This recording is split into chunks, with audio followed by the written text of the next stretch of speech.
నమస్తే, నేను మీ మాధురి. శారదా గారు, న్యూ మూన్ డే రోజు గోల్డెన్ యాపిల్ అఫర్మేషన్స్ అంటారు. అసలు గోల్డెన్ యాపిల్ అంటే ఏంటి? ఈ న్యూ మూన్ కి గోల్డెన్ యాపిల్ కి ఉన్న సంబంధం ఏంటి? మీరు ఎప్పుడైనా విన్నారా మేడం గోల్డెన్ యాపిల్ అనేది? స్టోరీస్ లో గోల్డెన్ యాపిల్స్ అని వింటూ ఉంటాం. అఫర్మేషన్ లో గోల్డెన్ యాపిల్ అని ఎక్కడైనా విన్నారా? లేదు కదా, వినలేదు కదా. ఇది గోల్డెన్ యాపిల్ గురించి మనం తెలుసుకోవాలంటే ఒక గోల్డెన్ యాపిల్ స్టోరీ చెప్పుకోవాలి మేడం. ఓకే. ఒక ఊర్లో ఒక తండ్రి కొడుకులు ఉండేవాళ్ళు. ఒక అబ్బాయి స్టూడెంట్, ఫాదర్ ఏమో ఎంప్లాయ్. ఒకరోజు బాబు సరిగ్గా చదవట్లేదని ఒక ఊరికి తీసుకెళ్తూ ఉన్నాడు. ఎక్కడైనా చదువు రావడం కోసము ఏదైనా ఇన్స్టిట్యూషన్స్ వెతుకుదామా, లేకపోతే ఒక గురువుని పట్టుకుందామా, ఎలా చెప్తే ఇతనికి కరెక్ట్గా సెట్ అవుతాడు అని వాళ్ళ ఫాదరు వెళ్తూ ఉన్నాడు. రూరల్ ఏరియా కొంచెం దగ్గరలో వెళ్ళిన తర్వాత చాలామంది పిల్లలు ఎగురుతున్నారు పైకి, చెట్టును చూసి పైకి ఎగురుతున్నారు. చాలా రద్దీ అయిపోయింది, ట్రాఫిక్ మొత్తం జామ్ అయిపోయింది, వెళ్ళటానికి కూడా కుదరట్లేదు. అంత రద్దీగా ఎందుకున్నారని చూస్తే ఈ తండ్రి కొడుకులు ఇద్దరు ఏం జరుగుతుంది అక్కడ అంటే, అంకుల్ చూసారు అక్కడ గోల్డెన్ యాపిల్ ఉంది, చెట్టుకు గోల్డెన్ యాపిల్ ఉంది అని అంటున్నారు. ఏంటి చెట్టుకు గోల్డెన్ యాపిల్ ఉండేది ఏంటి? యాపిల్ అనేది మామూలుగా ఉంటుంది కానీ గోల్డెన్ యాపిల్ ఎక్కడ ఉంటుంది? అందులోనూ మన ఇండియా లాంటి ప్లేసెస్లో యాపిల్స్ దొరకవు కదా అని వాళ్ళ డాడీకి డౌట్ వచ్చింది. డౌట్ వస్తే సరే పద నాన్న వెళ్ళి చూద్దాం అక్కడ నిజంగా యాపిల్ ఉందా, వీళ్ళు ఊరికి గోల్డెన్ యాపిల్ అంటున్నారా అని చెప్పి ఫాదరు సన్ను అందరూ వెళ్తారు. అక్కడికి వెళ్ళి చూస్తే నిజంగానే గోల్డెన్ యాపిల్ కనిపిస్తుంది వాళ్ళకు. అందరూ ఎగురుతున్నారు పట్టుకోవటానికి, కానీ ఎవరికి దొరకట్లేదు. ఈ ఫాదర్ అంటాడు కొడుకుకి, నాన్న నువ్వు కూడా ట్రై చేయొచ్చు కదా, ఎగురు బాగా పైకి ఎగురు, దాన్ని పట్టుకోగలుగుతావు నువ్వు అని అంటున్నాడు. కానీ నాన్న అది జరగదు, నా హైట్ సరిపోదు, చెట్టు చాలా పెద్దగా ఉంది, అందుకు గోల్డెన్ యాపిల్ కదా అది, నాకు దొరకకపోవచ్చు, ఇంతమంది ఉన్నారు, చాలా ఎక్కువ మంది పిల్లలు ఉన్నారు, నేను రాలేను వాళ్ళలో వెళ్తే అని పాపం రిక్వెస్ట్ చేస్తున్నాడు. వాళ్ళ ఫాదర్కి అది అర్థం కావట్లేదు. ఎలాగైనా నా కొడుకు ఆ గోల్డెన్ యాపిల్ తెచ్చుకోవాలి, గోల్డెన్ యాపిల్ తెచ్చుకుంటే నా పిల్లలకి ఫీజులు, ఇంకో నా ఆర్థిక ఇబ్బందులు ఏవైనా కానీ నాకు తొలగిపోతాయి కదా, నువ్వు ఒకసారి ట్రై చేయి, వాళ్ళందరూ ట్రై చేస్తున్నారు కదా, అందరూ ట్రై చేస్తేనే కదా ఎవరికొకరికి దక్కుతుంది, నువ్వు ట్రై చేయమన్నారు. ఆ అబ్బాయి నవ్వుకుంటూ వెళ్ళి మా నాన్నకి ఏం చెప్పినా, ఎప్పుడు పిల్లలు తల్లిదండ్రులకు సాటిస్ఫాక్షన్ చేయాలనే ట్రై చేస్తారు, కానీ మనం ఏమనుకుంటాం, మన పిల్లలకి మంచి భవిష్యత్తు ఇవ్వాలనే అనుకుంటాం. ఇద్దరివి కరెక్టే, కానీ పిల్లల ఆలోచన కరెక్టే, తల్లిదండ్రుల ఆలోచన కరెక్టే. ఫాదర్ పంపిస్తే వెళ్ళి అబ్బాయి యాపిల్ని చూస్తున్నాడు, ఎగురుతున్నాడు, లాగటానికి ట్రై చేస్తున్నాడు. అక్కడ మొత్తం బురద వాటరే ఉన్నాయి మేడం. అందరు పిల్లలు లాగుతున్నారు, కానీ ఆ యాపిల్ దక్కట్లేదు. దక్కకపోగా డాడీ నేను లోపలికి వెళ్ళిపోతున్నాను, వాటర్లో వెళ్ళిపోతున్నా, బురద ఎక్కువగా అనిపిస్తుంది, నేను వచ్చేస్తాను.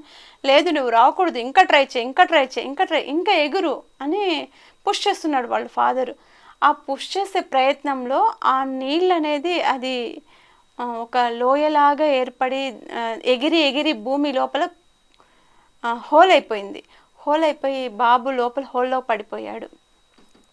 ఆ గోల్డెన్ యాపిల్ అనే ఒక దానికోసము ఆ బాబు లోపల పడిపోయి ప్రాణాలు వదిలేశాడు. అప్పుడు అన్నాడు వాళ్ళ ఫాదరు, నేనేం తప్పు చేశాను, అందరూ ఎగిరి పట్టుకుంటున్నాడు, నా కొడుకు ఎగిరి పట్టుకోవాలని నేను ప్రయత్నం చేశాను, కానీ ఈరోజు అమావాస్య అయింది, న్యూ మూన్ డే అయ్యింది, నాకు ఎందుకు అలా అనిపించింది అని చాలా బాధపడుతూ నా అబ్బాయిని నేను కోల్పోయాను ఆ గోల్డెన్ యాపిల్ కోసం అని వాళ్ళ ఫాదర్ ఏడుస్తుంటే అలా ఒక సాధువు వచ్చారు. ఒక సాధువు అలా వెళ్తుంటే ఆ సాధువుని అని అడిగారు, నేను ఏం తప్పు చేశాను గురూజీ, నా బాబుకి ఇలా జరిగింది, నీది అత్యాశే కదా, మరి ఆ అబ్బాయి వచ్చేస్తాను, నా వల్ల కావట్లేదు డాడీ, ఇంకా ఎగురు అని అంటున్నావు కదా, ఆ యాపిలే తీసుకో ఇప్పుడు నీకు, అబ్బాయి ఎందుకు, నువ్వు కరెక్ట్గా అబ్జర్వ్ చేసావా, నువ్వు ఎక్కడ గోల్డెన్ యాపిల్ కనిపించిందో నాకు చూపించు నువ్వు అని అన్నాడు. ఇక్కడే కనిపించింది, మరి ఇప్పుడు కనిపిస్తుందా నీకు అంటే, నాకు ఇప్పుడు కూడా కనిపిస్తుంది. ఎలా కనిపిస్తుంది? వాటర్లో కనిపిస్తుంది, షాడో కనిపిస్తుంది. అది నీకు షాడోకి రియల్ యాపిల్కి తెలియలేకోకుండా నీ కొడుకుని వాటర్లో పెట్టావు. వాటర్లో పెట్టి ఎగురు ఎగురు అంటే అక్కడ యాపిల్ ఎక్కడుందని ఎగురుతాడు? ఎలా కనిపిస్తుంది? వాటర్లో దాని ప్రతిబింబం కనిపించింది. ఇప్పుడు అమావాస్య రోజు మనకి చందమామ కనిపించడు. ఎందుకో తెలుసా మేడం? ఆ చందమామ చాలా మనకు సైడ్ ఎఫెక్ట్స్ ఇస్తుంది అమావాస్య రోజు అని చెప్పి ఏదైనా పనికి వెళ్ళేటప్పుడు అమావాస్య రోజు చేయొద్దు అని అంటుంటారు. చాలా పనులు కూడా ఏవైనా యాక్సిడెంట్లు జరిగినా ఏవైనా జరిగినా అమావాస్య రోజు చాలా జాగ్రత్తగా వెళ్ళాలి, ఈరోజు అమావాస్యలని చెప్తూ ఉంటారు. అదే అమావాస్య రోజు లక్ష్మీ పూజలు కూడా చేస్తూ ఉంటారు, ఇలానూ నమ్ముతారు. కానీ ఆ రోజు అది జరగడంతో ఆ గోల్డెన్ యాపిల్ స్టోరీ అనేది ఉండిపోయింది మేడం. కానీ ఈ గోల్డెన్ యాపిల్ స్టోరీని మనము ఐఐటి ర్యాంకర్స్ కోసం కూడా చెప్పచ్చు. ఎలా అంటే మేడం, పిల్లలకి ఐఐటి గోల్ ప్రతి ఒక్కరికి ఉంటుంది. ప్రతి ఒక్కరు ఇంజనీరింగ్ కావాలి, అది ఐఐటినే కావాలి, మంచి మంచి కాన్పూర్ యూనివర్సిటీలో ఐఐటి మద్రాస్లో రావాలి సీట్స్, ఇలా గోల్ పెట్టేస్తున్నారు. కానీ వాని కెపాసిటీ ఏముంది? అందరూ ఒకే బావిలో దుంకితే ఏమీ జరగదు కదా మేడం. ఒక్కరికి వచ్చిందని నా పక్కింటి వాళ్ళకి ఐఐటి సీట్ వచ్చిందని కంపారిజన్ స్టార్ట్ అవుతుంది. అప్పుడే వాళ్ళకి ఐఐటిలో సీట్ వచ్చింది, నీకు రాలేదు, ఐఐటిలో సీట్ వచ్చింది నీకు అంటే ఈ గోల్డెన్ యాపిల్ షాడో అనేది అక్కడ మనకు చూపిస్తున్నాం అంతే, ఐఐటి అని చూపిస్తున్నాం. ఇది రియల్ కాదు. అది అందుకున్నప్పుడే ఎవరికో ఒకరికి దక్కుతుంది, దక్కదని కాదు, ఎవరికో ఒకరికి దక్కుతుంది. దక్కినోడు విన్ అవుతాడు, దక్కనోడు ఫీజుల రూపంలో అగాధంలో పడిపోతున్నారు. ఈ స్టోరీ ద్వారా కూడా మనం నేర్చుకోవాల్సింది ఏంటంటే మేడం, ఏది కూడా పిల్లలకి టైం ఇవ్వాలి. మనం ప్రతిదీ కూడా టైం ఇవ్వకోకుండా మన ప్రెజర్స్ అన్నీ తీసుకెళ్ళి వాళ్ళ మీద పెట్టేసి ఐఐటిలో సీట్ తెచ్చుకోండి, దాంట్లో సీట్ తెచ్చుకోండి, ఏ అమావాస్య ఏది చేయలేదు మేడం.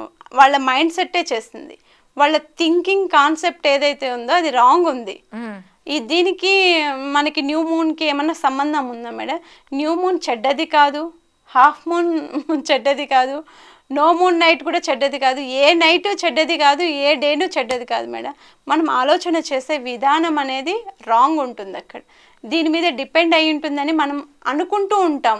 కానీ మన థాట్స్ అన్నీ అది నిజమైన యాపిలా లేకపోతే వాటర్లో కనిపిస్తున్న షాడోనా అని ఐడెంటిఫై చేయకోకుండా నువ్వు దానికోసం ఎగిరి ఈరోజు నీ బిడ్డని నువ్వు కోల్పోవాల్సి వచ్చింది. అలా కాకుండా మనం ఏదైనా చేస్తున్నామంటే జెన్యూనిటీ ఉండాలి. ఇప్పుడు మనం ఒక విశ్వానికి మనం ఏదైనా పని చేస్తున్నామంటే ఖచ్చితంగా మన జెన్యూనిటీని చెక్ చేస్తుంది. మనం చెప్పాలి, ఇప్పుడు నాకు 10 లక్షలు వస్తుంది, ఈ 10 లక్షలు నేను దేనికి ఖర్చు పెడుతున్నాను, నాకు 10 లక్షలు ఎందుకో విశ్వానికి మనము చెప్పాలి.